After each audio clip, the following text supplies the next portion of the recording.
말씀 보겠습니다. 창세기 37장 18절에서 36절 끝절까지 말씀입니다. 창세기 37장 18절부터 36절 끝절까지 저와 여러분들이 한 절씩 교독합니다. 요셉이 그들에게 가까이 오기 전에 그들이 요셉을 멀리서 보고 죽이기를 꾀하여 그를 죽여 한 구덩이에 던지고 우리가 말하기를 악한 짐승이 그를 잡아먹었다 하자. 그의 꿈이 어떻게 되는지를 우리가 볼 것이니라 하는지라.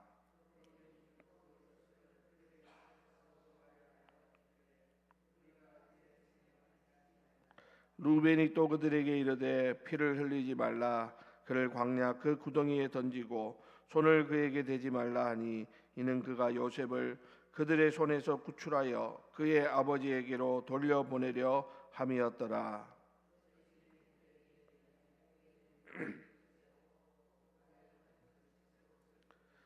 그를 잡아 구덩이에 던지니 그 구덩이는 빈 것이라 그 속에 물이 없었더라.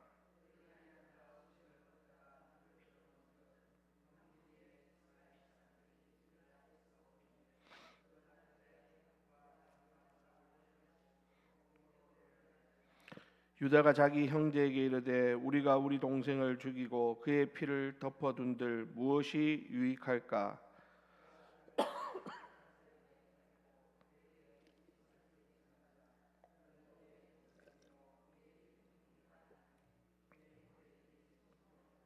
그때에 미디안 사람 상인들이 지나가고 있는지라 형들이 요셉을 구덩이에서 끌어올리고 은 20에 그를 이스마엘 사람들에게 팔매 그 상인들이 요셉을 데리고 애굽으로 갔더라.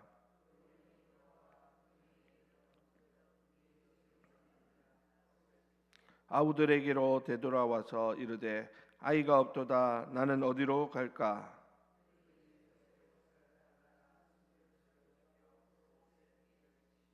그의 채색옷을 보내어 그의 아버지에게로 가지고 가서 이르기를 우리가 이것을 발견하였으니 아버지 아들의 옷인가 보소서 하며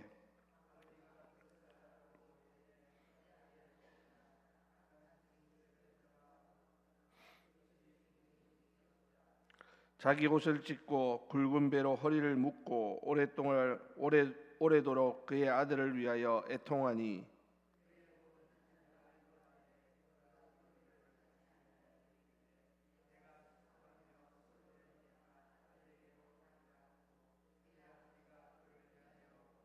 함께 했습니다. 그 미디안 사람들은 그를 애굽에서 바로의 신하 친위대장 보디발에게 팔았더라. 아멘. 네, 오늘 말씀은 염소 가죽과 염소 피라는 제목입니다. 오늘 본문은 요셉의 형들이 요셉을 구덩이에 던지고 이스마엘 상인들에게 팔아버린 후에 요셉의 채색옷을 염소 피에 적셔서 아버지 야곱에게 가져가는 장면이 오늘 본문에 나오고 있습니다. 여러분, 우리는 이 본문을 읽으면서 우리 인간이 얼마나 악한가, 우리 인간의 죄가 얼마나 어디까지 잔인할 수 있는가, 이런 모든 것들을 우리가 보게 됩니다. 사람들이 자기 동생을 팔고자 하고 죽이고자 하는 그러한 마음들이 우리 그 요셉의 형제들의 마음 속에 있는 것을 바라보면서 우리 안에도 이와 같은 모습들이 있지는 않는지 한번 돌아보는 그런 기회가 되어야 할 것입니다. 뿐만 아니라 이 모든 악한 일들 가운데서도 하나님의 섭리가 어떻게 흘러가고 있는지를 우리는 잘 보아야 하겠다라는 것입니다. 자, 다시 여러분 본문으로 돌아와서 오늘 말씀을 잠시 살펴보면 형들은 멀리서 오는 것을 보고 죽이고자 작전을 짭니다. 그래서 19절 끝에 보니까 꿈꾸는 자가 오는도다 하면서 그 요셉의 꿈 이야기 들었던 것을 그들의 마음에 좋지 않게 여겼던 것을 이렇게 비꼬면서 이야기하는 것을 보게 되죠. 그리고 20절에는 보면 그를 죽여 한 구덩이에 던지고 우리가 말하기를 악한 짐승이 그를 잡아먹었다 하자, 이렇게 이야기를 하고 있습니다. 여러분 지금 이 말씀 속에서 형들의 그 모든 그 마음에 있는 것들이 다 담겨져 있는 것을 보게 되죠.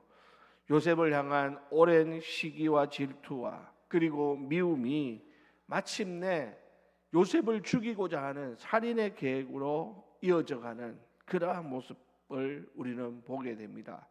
그런데 그 중에 르벤이 피는 흘리지 말자 하면서 구덩이에 던지자는 그런 제안을 하고 있습니다. 아마 그는 나중에 요셉을 구해낼 그런 생각으로 이렇게 제안을 했던 것이죠. 자, 그런데 르우벤이 자리를 비운 사이에 형들이 미디안 상인들에게 요셉을 은 20에 팔아버립니다. 여러분 오늘 우리는 이 본문을 보면서 그런 생각을 해보게 됩니다. 우리 안에 있는 시기, 질투, 미움이라고 하는 것이 결코 간단한 것이 아니라는 것이죠. 여러분 우리 안에 있는 이 미움, 시기, 질투가 얼마나 무서운 것인가를 우리는 보아야 합니다. 처음에는요, 이 시기, 질투, 미움이라는 것이 마음의 불편함으로 시작합니다. 그냥 좀 불편한 거예요. 그런데 여러분 그것을 잘 다스리지 못하면 어떻게 됩니까? 그 마음이 미움이 되고 그 미움은 결국에는 파괴적인 행동으로 이어지게 된다라고 하는 사실이죠. 성경은 우리에게 분명히 말씀하죠. 욕심이 잉태한 즉 죄를 낳고 죄가 장성한 즉 사망을 낳는다라고 말합니다. 여러분 오늘 요셉의 형들의 그 시기가 요셉을 죽이려는 음모로 마침내 노예를 팔아버리는 죄로 계속해서 성장해가는 이러한 모습들을 보십시오. 여러분 이것은 그냥 요셉의 형들만의 이야기가 결코 아닐 것입니다. 오늘 우리에게도 마찬가지라는 것이죠. 우리의 마음속에도 이런 마음들이 있잖아요. 시기, 질투, 미움. 여러분 이것을 그냥 내버려 두면 이것은 그냥 그대로 있지 않습니다. 자꾸 자라게 됩니다. 자라다가 나중에는 결국에는 어떻게 해요? 죽이는 자리까지 나아가게 된다라는 것이죠. 물론 우리가 진짜 죽이지는 못해도 어떻게 해요? 마음으로 수십 번도 수백 번도 난도질해 버릴 때가 얼마나 많이 있습니까? 그러므로 여러분 오늘 우리는 이 새벽에 하나님 앞에 기도하면서 하나님 내 안에 있는 미움, 시기, 질투 이러한 나쁜 마음들 하나님 앞에 다 쏟아버리게 하여 주옵소서. 하나님 내 마음을 새롭게 하여 주셔서 정말 하나님 내가 이것을 다스릴 수 있는 그런 믿음을 달라고 하나님 앞에 기도해야 합니다. 여러분 분명한 것은요, 시기 질투는요 상대방을 죽이지만 사실은 그 전에 누구를 먼저 죽일까요? 자기 자신을 죽인다는 사실을 알아야 됩니다. 다른 사람들을 미워하면서 다른 사람을 시기하면서 수없이 그 마음에 살인의 충동들이 일어나면서 내 영혼이 피폐해지는 그러한 모습들을 우리는 기억해야 되겠다라는 것이죠. 그러므로 시기, 질투, 미움을 버리는 것은 내가 미워하는 그 대상을 위함이 아닙니다. 사실은 누구를 위함입니까? 나를 위함입니다. 나 자신을 위해서라도 내 안에 있는 시기, 질투, 미움을 빨리 해결해야 되겠다라고 하는 사실이죠. 자, 여러분 오늘 요셉을 판 형들은 어떻게 하고 있습니까? 요셉을 팔아놓고 앉아서 음식을 먹고 있습니다. 여러분 이 장면 얼마나 잔인합니까? 여러분 저는 이 본문을 보면서 그런 생각, 요즘 같으면 이런 사람들을 뭐라고 합니까? 사이코패스라고 그러죠. 지금 동생을 팔아먹고도 지금 형제들이 앉아가지고 오손도손 앉아가지고 음식을 먹는다. 이거는 제정신으로 할 수 있는 일이 결코 아니라는 것입니다. 여러분 이것은 동생을 팔고 나서도 태연히 식사를 하는 이 형들의 모습 속에서 이들이 죄에 대해서 얼마나 무감각해져 있는가 하는 것을 그대로 보여주는 장면이라고 할 수 있는 것이죠. 여러분 우리 사람들이요 처음에는 조그마한 죄에도 벌벌 떱니다. 그런데요 그게 한 번, 두 번, 세 번 반복되다 보면 이제는 거기에 전혀 동요하지 않습니다. 아무렇지도 않습니다. 태연해집니다. 마치 동생을 팔아먹고도 그 자리에 앉아서 오손도손 앉아서 식사를 나누는 이러한 모습처럼 사람들이 죄에 대해서 무감각해져 버린다라는 것이죠. 자, 그리고는 여러분, 요셉의 형들이 어떻게 합니까? 요셉의 채색옷을 가져다가 순념소를 잡아가 그 피에다가 그 옷을 적십니다. 그리고는 아버지 야곱에게로 가져가서 태연하게 이렇게 말을 하죠. 오늘 32절에 보십시오. 우리 32절 다 같이 읽어볼까요? 시작. 그의 채색옷을 보내어 그의 아버지에게로 가지고 가서 이르기를 우리가 이것을 발견하였으니 아버지 아들의 옷인가 보소서 하매. 자, 여러분 보십시오.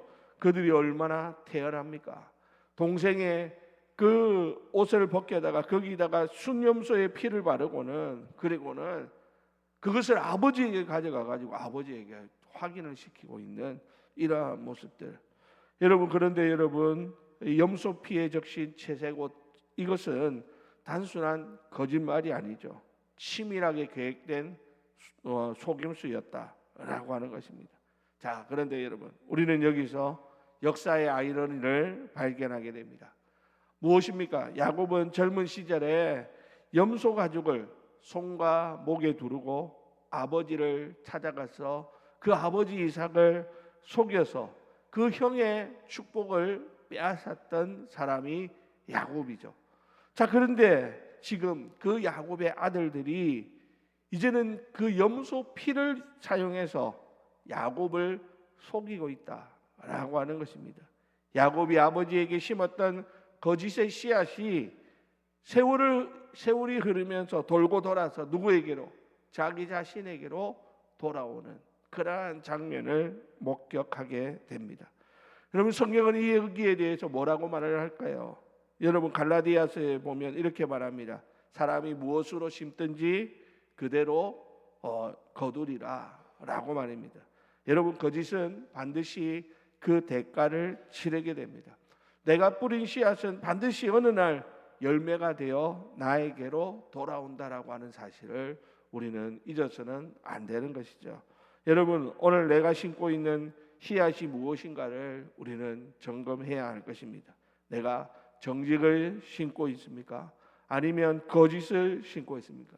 내가 미움을 심고 있습니까? 아니면 사랑을 심고 있습니까? 오늘 우리가 살아가는 이 시간은 앞으로 우리에게 다가올 날들을 미리 준비하는 시간입니다. 그러므로 하나님 앞에서 정직을 심고 사랑을 심고 하나님이 원하시는 평안을 심는 그러한 삶으로 나중에 하나님께서 때가 되어 거두게 하실 때 아름다운 열매를 거둘 수 있는 우리 모두가 다 되실 수 있기를 바랍니다.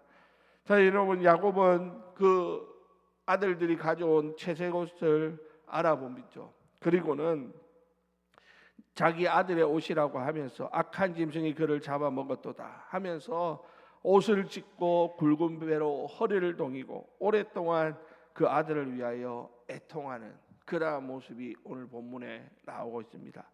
자식들이 위로하려고 하지만 야곱은 위로를 받지 않고 이렇게 말하죠. 35절에 보니까 내가 슬퍼하며 스올로 내려가 아들에게로 가리라. 여러분, 아버지의 그 마음이 읽혀지지 않습니까? 지금 아버지 야곱의 그 통곡하는 그러한 모습이 참 우리 이 본문을 읽는 우리의 마음도 아프게 하는 것임을 깨닫게 됩니다. 그런데 여러분, 야곱이 이렇게 통곡하고 있는 이때에 오늘 본문 마지막 절은 전혀 다른 장면을 우리에게 보여주고 있다라고 하는 것입니다. 그게 뭡니까? 36절인데요. 다 같이 읽겠습니다. 36절 시작. 사람들은 그를 애굽의 바로의 신하 친위대장 보디발에게 팔았더라. 여러분이 지금 야곱은 자기 아들이 죽었다고 그렇게 애통하며 슬퍼하고 있습니다. 야곱은 지금 이 상황을 전혀 이해하지 못하고 있죠. 요셉이 살아있다는 것, 그리고 요셉이 팔려간 애굽이 훗날 온 가족을 구원하는 통로가 될 것이라고 하는 것을 야곱은 알지 못합니다. 물론 그 형들도 악한 의도로 했지만 지금 자기들이 하고 있는 이 일이 앞으로 불러올 파장이 얼마나 큰지를 알지 못하고 있습니다. 게다가 요셉도 그랬을 것입니다. 그 순간에도 요셉은 아마 지금 일어나고 있는 이 상황을 이해하지 못했을 것입니다. 지금 이 상황을 알고 있는 분은 누구밖에 없습니까? 오직 하나님밖에 없더라라고 하는 것입니다. 사랑하는 우리 성도 여러분, 지금 우리가 겪고 있는 고통과 억울함, 도저히 이해할 수 없는 상황들, 여러분 야곱의 통곡처럼 하나님께서 내 상황에 침묵하시는 것처럼 느껴지는 순간이 있을 수 있습니다. 그러나 여러분 기억하십시오. 하나님은 우리가 그 통곡하며 울고 있는 그 순간 우리를 외면하고 계시는 것이 아니라고 하는 사실입니다. 하나님은 결코 우리의 그 통곡에 침묵하고 계시지 않는다라고 하는 것입니다. 우리가 보지 못하는 곳에서 하나님은 조용히 일하고 계시더라는 것이죠. 인간이 아무리 악한 의도로 하나님이 하시고자 할 일들을 막으려 할지라도 하나님의 그 선한 섭리 가운데서 이 모든 것들을 하나님께서 악을 도리어 선으로 바꾸는 그런 놀라운 역사를 이루어내시는 분이 바로 우리가 믿는 하나님이심을 기억하시기 바랍니다. 여러분 훗날에 요셉이 그 형들에게 하는 이야기가 뭡니까? 45장에 보면 이런 말합니다.